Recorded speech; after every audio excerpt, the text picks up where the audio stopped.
নমস্কার, princess of Papiya চ্যানেলে সবাইকে স্বাগত জানাই। আশা করি আপনারা সকলেই ভালো আছেন। আপনাদের আশীর্বাদে আমরাও ভালো আছি।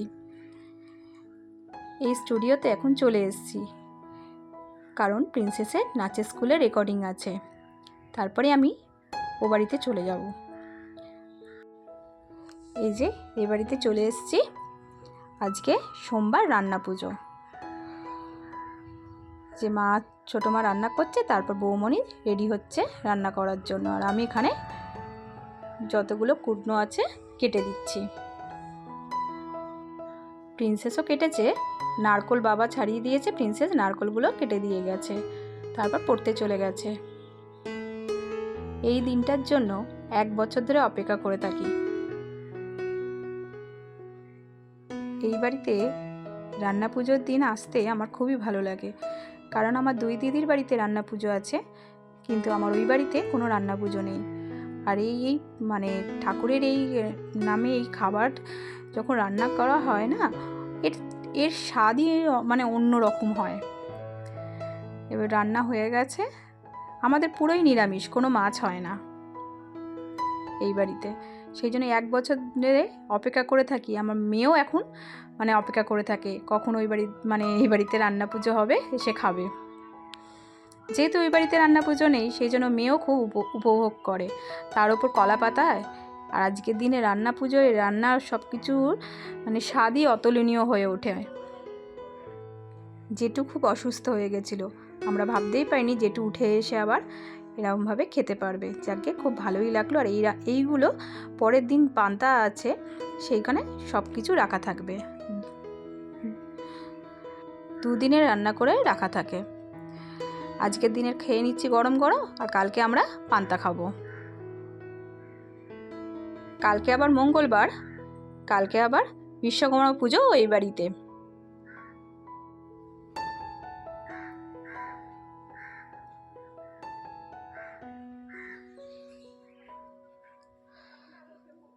আমি খেয়ে নিই।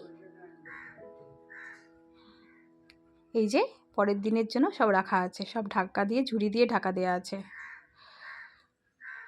আমি কিন্তু 2 দিনের ভিডিওটাই দেখাচ্ছি, অনেক দিন হয়ে গেছে তো, এই জন্য 2 দিনেই একসাথে ভিডিওটা করে দেখাচ্ছি। বিশ্বকর্মা পুজোর জন্য তোড়জোড় হচ্ছে, জোগাড় করব, সেই জন্য বাসনপত্র নামিয়ে আনা হয়েছে ঠাকুর ঘর থেকে। এখানে এই নিচে একটা ঘর আছে, সেখানে এটা দাদার মালপত্রের জিনিসপত্র থাকে। আর আমিও রেডি হয়ে গেছি, মাও রেডি হয়ে গেছে। এবার পুজো আরম্ভ হবে, সেখানে যাচ্ছি। বাড়ির সামনেই দাদার অফিস ঘর, সেখানেই পুজো হবে। সবাই এসে গেছে, পুজো শুরু হচ্ছে।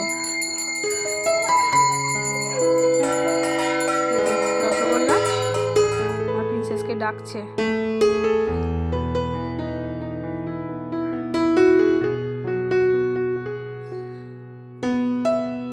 এই যে আমার দাদা এলো, পুজো আরম্ভ হয়ে গেছে। আমি বললাম হ্যাঁ।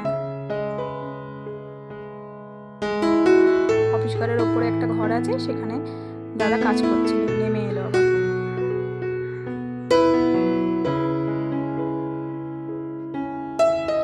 এই হলো দাদার বন্ধুর সাথে সাথে দাদার পার্টনার, তার মেয়ে, এই যে বুবুন্দা।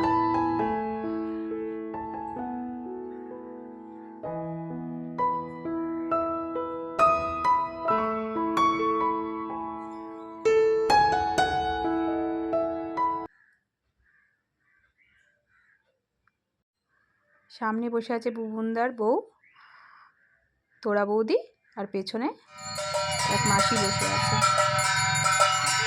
মাসির সামনেই থাকে।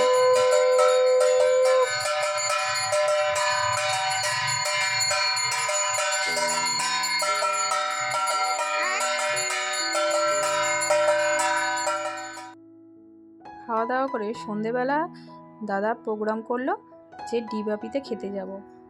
তো এই বাড়িটায় দেখাচ্ছি, এই বাড়িটা আমার পাশের বাড়ি। তাকে আমি ফোন করলাম, এখানে আসার কথা ছিল। বললো দাদা, আমি বললাম দাদার সাথে আমার বেরোনোর আছে। ও সেই শুনবেই না, বলে এসে বিরিয়ানির প্যাকেট নিয়ে যাও। আমি আবার এলাম, বিরিয়ানির প্যাকেট নিয়ে বাড়িতে ফ্রিজে রেখে দিয়ে আবার চলে আসলাম ডিবাপিতে বিরিয়ানি খেতে, সোদপুরে এটা। এই যে ডিবাপিতে চলে এসেছি। আমরা ঢুকলাম 9টা বাজতে 5 মিনিট আগে। এখানে কুপন কেটে ওয়েট করতে হবে।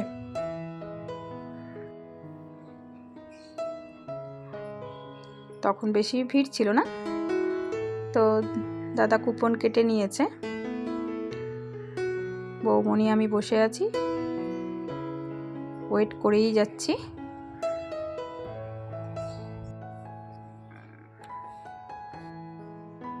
এতক্ষণ ধরে ওয়েট করতে করতে রসগোল্লার তো খিদেই পেয়ে গেল, খিদেতে গা গোলাতে শুরু করলো। দাদা আবার বিস্কুট কিনে আনলো। কত ভিড় হয়ে গেছে দেখুন। টানা 2 ঘন্টা ওয়েট করার পর সিট পাওয়া গেল। তারপর আমাদেরও সবার খুবই খিদে পেয়ে গেছিলো।